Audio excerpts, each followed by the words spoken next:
Welcome to our YouTube channel JR Diaries. അത് വേണോ വേണ്ട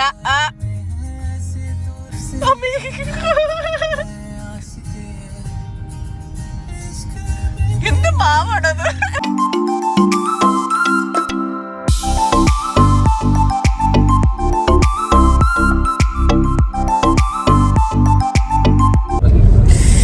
ഗൈസ് ഞങ്ങൾ വീണ്ടും വന്നു ഗൈസ്. അപ്പോൾ welcome to YouTube channel JR Diaries. അപ്പം ഞാൻ മാത്രമല്ല ഉണ്ട്, എൻ്റെ ഇപ്പത്ത് വണ്ടി ഇത് ഓടിക്കുന്നുണ്ട്.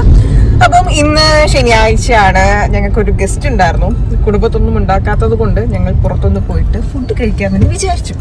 അങ്ങനെ ഞങ്ങൾ ഒരു ബിരിയാണി കഴിക്കാൻ വേണ്ടിയിട്ടുള്ള താല്പര്യത്തിൽ ഇങ്ങനെ പോവുകയാണ്. അപ്പം നമ്മുടെ കാക്കനാട് ഏരിയയിൽ ബിരിയാണി നിലക്കിട്ട് ഇഷ്ടംപോലെ സ്പോട്സ് ഉണ്ട് കേട്ടോ. പക്ഷേ ഞങ്ങൾ വിചാരിച്ചു ഇന്ന് കുറച്ചുകൂടെ ഞങ്ങൾ സാധാരണ കയറി ഇറങ്ങി എല്ലായിടത്തും പോയി തിന്നുന്ന കൂട്ടത്തിൽ ഒരു ഹമ്പി അടിയാ തിന്ന കൂട്ടത്തിലാണ്. അപ്പോൾ ഇന്ന് ഞങ്ങൾ വിചാരിച്ചു 9047 പോയിട്ട് എനിക്കൊരു താളി മീൽസ് കഴിക്കണം, പിന്നെ ഇവന് ബിരിയാണി കഴിക്കണം, ഒരു ഇറച്ചിച്ചോറ് കഴിക്കണം. അപ്പൊ അങ്ങനെ ഒരു ആഗ്രഹത്തില് ഞങ്ങള് റെഡി ആയിട്ട് ഇറങ്ങിയതാണ്. പിന്നെ ഞങ്ങൾക്ക് അത് കഴിഞ്ഞിട്ട് കുറച്ച് പർച്ചേസിംഗ് ഒക്കെ ഉണ്ട്. ശനിയാഴ്ചയാണ്, വീക്കെൻഡ് ആണ്, മാസം ആരംഭമാണ്. കുടുംബത്ത് അരി വെക്കാനുള്ള സാധനങ്ങൾ വാങ്ങണം, അരി വാങ്ങണം, പിന്നെ കുറച്ച് പച്ചക്കറികളുള്ള സാധനങ്ങളൊക്കെ വാങ്ങണമല്ലോ. മാസാദ്യം നമ്മുടെ എന്തൊക്കെ ചെയ്യുന്ന എല്ലാ സാധനം തന്നെ അത് തന്നെ. അപ്പൊ ഞങ്ങൾ സാധനമൊക്കെ വാങ്ങാൻ വേണ്ടിയിട്ട് ഒന്ന് ലുലു വരെ പോകണം. അപ്പം ഇതാണ് ഞങ്ങളുടെ പ്ലാൻ. അപ്പം ഞാൻ വിചാരിച്ചു ഒരു ചെറിയൊരു മിനി വ്ലോഗ്, ഒരു കുട്ടി വ്ലോഗ് എടുക്കാൻ, ജസ്റ്റ് നമ്മൾ കഴിക്കാൻ പോകുന്നതിന്. ആക്ച്വലി നമ്മൾ എപ്പോഴും വിചാരിക്കും വീഡിയോ എടുക്കണം യൂട്യൂബ് നല്ലപോലെ കൊണ്ടുപോകണം എന്നൊക്കെ. പക്ഷേ മെയിൻ റീസൺ എന്താണെന്ന് വെച്ചാൽ ഞങ്ങൾ രണ്ടുപേരും വർക്ക് ചെയ്യുന്ന ആൾക്കാരാണല്ലോ.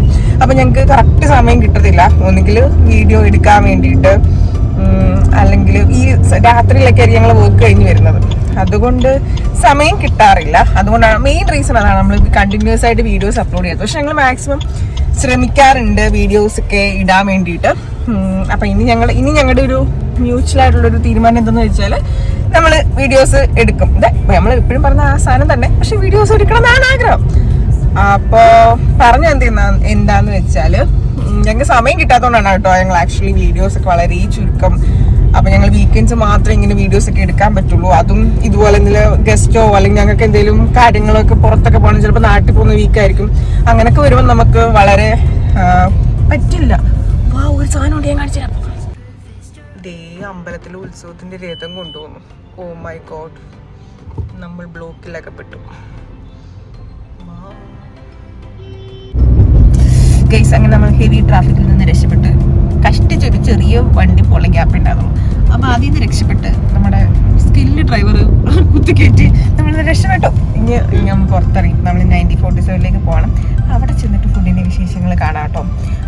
അപ്പോൾ അത്രേ ഉള്ളൂ. ഇനി ബാക്കി വിശേഷങ്ങൾ 1947 ചെന്നു. നമ്മൾ 9047 തന്നെയല്ലേ പോണേ? 2 വാക്ക് പറയാം കേട്ടോ. എന്നാ അവിടെ തന്നെ ഇരുന്നോണ്ട് ഇങ്ങോട്ട് പോയിട്ടുണ്ട്. ഓക്കെ, അപ്പൊ ശരി. അപ്പൊ ബാക്കി വിശേഷങ്ങൾ, ഫുഡിന്റെ വിശേഷങ്ങൾ പുറകെ കാണാം.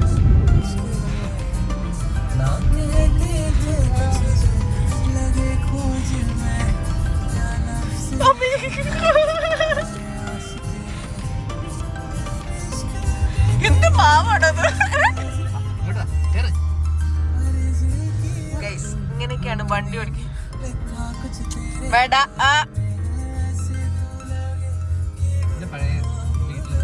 ബ്ലോക്കാണ് കേസ്. അങ്ങനെ നമ്മൾ ഹെഡിങ് ടു 1947.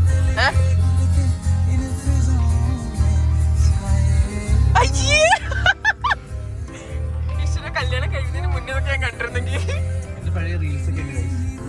ഞാൻ ഒരു ദിവസം അതൊക്കെ എടുത്ത് വെച്ച് റിയാക്ട് ചെയ്യുന്നുണ്ട്. അങ്ങനെ നമ്മളിത് 9047 വണ്ടിയൊക്കെ പാർക്ക് ചെയ്തു. ഇനി അങ്ങോട്ടേക്ക് നടക്കുകയാണ്. ആക്ച്വലി ഇതിൻ്റെ എക്സാക്ട് ലൊക്കേഷൻ വരുന്നത് നമ്മുടെ കാക്കനാട് ഇൻഫോ പാർക്ക് റൂട്ടിലേക്ക് പോകുന്ന വഴിക്കാണ്. അപ്പോൾ ഇതിൻ്റെ പേര് പോലെ തന്നെ നിങ്ങൾക്ക് മനസ്സിലാവും, 1947 ഇന്ത്യൻ റെസ്റ്റോറൻറ്റ്. അതായത് നമുക്ക് 1947 ഒരു ഫീല് നമുക്ക് ഈ റെസ്റ്റോറൻറ്റിൽ കയറുമ്പോൾ കിട്ടും. അതായത് പഴയകാല ഫോട്ടോസ്, ഗാന്ധിജി ഫ്രെയിമുള്ള ആരൊക്കെയാണെന്ന് എനിക്കറിയില്ല കേട്ടോ.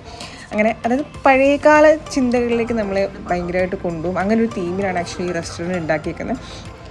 നമുക്കിങ്ങനെ കയറി വരുമ്പോൾ തന്നെ ഒരു ഗാന്ധിജീനെ കാണാൻ പറ്റും. പിന്നെ അകത്തേക്ക് കയറുമ്പോൾ നമുക്ക് ഈ 9047 ഫീൽ അറിയിക്കുന്ന രീതിക്ക് കുറേ ഫോട്ടോസ് ഫ്രെയിം ചെയ്ത് വെച്ചിട്ടുണ്ട്. പിന്നെ ഈ ജവഹർലാൽ നെഹ്റു, അങ്ങനെ കുറേ ആൾക്കാരെ കാണാം. ഇവിടുത്തെ ഓരോ ഐറ്റമും പഴയകാല രീതികൾ നമ്മൾ ഓർമ്മിപ്പിക്കുന്നതാണ് കേട്ടോ. നമ്മൾ എനിക്ക് ഇവിടെ ഏറ്റവും ഇഷ്ടപ്പെട്ട കാര്യമാണ് കേട്ടോ ഇത്. അത് നമ്മൾ വെൽക്കം ചെയ്യുന്നതന്നെ അവർ കുഞ്ഞ് ഗ്ലാസ്സിൽ നമുക്ക് വെൽക്കം ഡ്രിങ്ക്സ് തന്നിട്ടാണ്. പിന്നെ നമ്മൾ ഈ ടേബിളിലേക്ക് നോക്കുമ്പോൾ നമുക്ക് കാണാൻ പറ്റും കുഞ്ഞു കുഞ്ഞു പഴയകാല സാധനങ്ങൾ, ഈ ചെമ്പ്, തവി, പിന്നെ പഴയ പത്രം, ഇവരുടെ ഗ്ലാസ് പോലും കണ്ടോ അത്ര ഡിഫറെൻ്റ്. പിന്നെ ഈ ചിരവ, ഇതൊക്കെ എന്ത് ടൈപ്പ് ഓഫ് സാധനങ്ങളാണെന്ന് അറിയത്തില്ല. പക്ഷെ നമുക്ക് പണ്ടത്തെ കാലത്തെ കുറേ ഈ കൂജ ഇതൊക്കെ ഇങ്ങനെ അവർ കുഞ്ഞു കുഞ്ഞു സാധനങ്ങൾ ഇങ്ങനെ വെച്ചിട്ടുണ്ട്. ഇതായിരുന്നു കേട്ടോ ഞങ്ങളുടെ ഗസ്റ്റ്. അപ്പോഴേക്കും ഞങ്ങൾ ഓർഡർ ചെയ്ത സാധനങ്ങളൊക്കെ വന്നു. നമ്മൾ ആദ്യം പറഞ്ഞ പോലെ തന്നെ ഒരു താളി മീൽസ് പറഞ്ഞു, ഒരു ബിരിയാണി പറഞ്ഞു, പിന്നെ നമ്മൾ പറഞ്ഞത് ഒരു ഇറച്ചിച്ചോറാണ് കേട്ടോ. അങ്ങനെ നമ്മൾ 3 പേരും സാധനം പറഞ്ഞു. എനിക്കായിരുന്നു കേട്ടോ താളി മീൽസ് കഴിക്കണമെന്ന് ഭയങ്കരമായ ആഗ്രഹം. വിത്ത് പായസമാണ്. അപ്പോൾ എനിക്ക് ഏറ്റവും ഇഷ്ടമുള്ള സാധനം എടുത്തത്. അപ്പോൾ ഫുഡ് വന്ന പാടെ തന്നെ ഞാൻ കറികളെല്ലാം സെപ്പറേറ്റ് ചെയ്തിട്ട് കഴിക്കാനുള്ള പരിപാടിയിലേക്ക് തുടങ്ങി. പിന്നെ എനിക്കൊരു പപ്പടം കിട്ടിയിട്ടുണ്ടായിരുന്നുള്ളൂ. അപ്പോൾ പിന്നെ ഞാൻ 2 പപ്പടം കൂടെ അവരോട് തരുമെന്ന് ചോദിച്ചു. അപ്പോൾ അവർ പെട്ടെന്ന് എനിക്ക് പപ്പടം കൊണ്ട് തന്നു കേട്ടോ. പിന്നെ ഒരാൾ ഇവിടെ ആണെങ്കിൽ ഇറച്ചിച്ചോറ് കിട്ടിയ പാടെ തന്നെ വിളമ്പി കഴിച്ചിട്ട് വേറൊന്നും നോക്കാത്തൊരു ഇതിലായിപ്പോയി. പിന്നെ ഫുഡിൽ മാത്രം ആൾ കോൺസെൻട്രേറ്റ് ചെയ്യായിരുന്നു. അപ്പോൾ ഞാൻ ശല്യം ചെയ്തില്ല, എനിക്ക് നല്ല വിശക്കുന്നുണ്ടായിരുന്നു. അങ്ങനെ ഞാൻ ഇരുന്നിരിപ്പിന് ഞാൻ ആ ചോറും കറികളൊക്കെ തീർത്തു. ഇവിടുത്തെ ഒരു പ്രത്യേകത എന്താണെന്ന് വെച്ചാൽ നമുക്ക് ഫുഡ് കഴിച്ച് കഴിഞ്ഞ് ഇഷ്ടപ്പെട്ടാൽ ഈ മണി അടിക്കണം എന്നാണ് കേട്ടോ പറയുന്നത്. നമുക്ക് നല്ല രീതിക്ക് ഇഷ്ടപ്പെട്ട് നമുക്ക് മണി അടിക്കാം. ആക്ച്വലി മണി അടിക്കുന്ന ഒരു വീഡിയോ എനിക്ക് കിട്ടിയില്ല, മണി പിടിച്ചുകൊണ്ട് നിൽക്കുന്നേ ഉള്ള ആൾ. അങ്ങനെ ഞങ്ങളിത് ഈ ഫുഡൊക്കെ കഴിച്ച് അവിടെ നിന്ന് ഇറങ്ങി. ഫുഡിൽ വല്ലാണ്ട് കോൺസെൻട്രേറ്റ് ചെയ്തുകൊണ്ട് എനിക്ക് അധികം വീഡിയോയിൽ ഫോക്കസ് ചെയ്യാൻ പറ്റിയില്ല.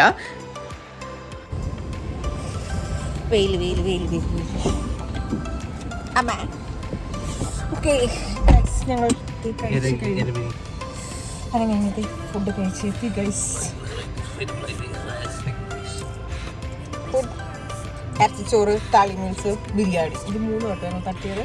അപ്പം ഇതിൻ്റെ ലൊക്കേഷൻ വരുന്നത് നമ്മുടെ കാക്കനാട് നിന്ന് ഇൻഫോ പാർക്ക് റോഡിലേക്ക് പോകുന്ന വഴിക്ക് ഹൈവിന് തൊട്ടിപ്പുറത്ത്. ഹൈവ് പറയുമ്പോൾ എല്ലാവർക്കും അറിയാമല്ലോ. പിന്നെ ഫ്ലെയിംസ് ബാറിൻ്റെ തൊട്ടിപ്പുറത്ത് ആണ് വരുന്നത്. നിങ്ങൾ വന്ന് എല്ലാവർക്കും അറിയാവുന്ന സാധനമാണ് കാക്കനാട് വരുന്നത്. 1947 റെസ്റ്റോറൻറ്റ് അറിയാത്ത ആരും ഉണ്ടാവില്ല. പക്ഷെ നല്ല ഫുഡ് കേട്ടോ. എനിക്ക് ഇവിടുത്തെ താളി മീൽസ് ഭയങ്കര ഇഷ്ടം.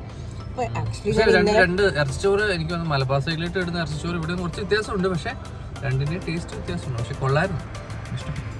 ഓക്കെ, അപ്പോൾ ശരി, ടാറ്റാ, ബൈ. ഇനി ഞങ്ങൾ സ്ട്രെയിറ്റ് ടു ലുലുവിലേക്ക് പോകും. അവിടെ കുറച്ച് കൊണ്ടുവരുന്ന സാധനങ്ങളൊക്കെ ഞങ്ങൾക്ക് പർച്ചേസ് ചെയ്യണം. അപ്പോൾ അതിൻ്റെ പർച്ചേസ് ചെയ്യുന്ന പോകണം. അപ്പോൾ അടുത്ത വീഡിയോ ആയിട്ട് ഞങ്ങൾ ഉടനെ വരുമെന്ന് പ്രതീക്ഷിക്കുന്നു. അറിയില്ല എപ്പോഴാണ് വരുന്നതെന്ന്. അപ്പോൾ വരുമ്പോൾ പാക്കലാം. ടാറ്റാ.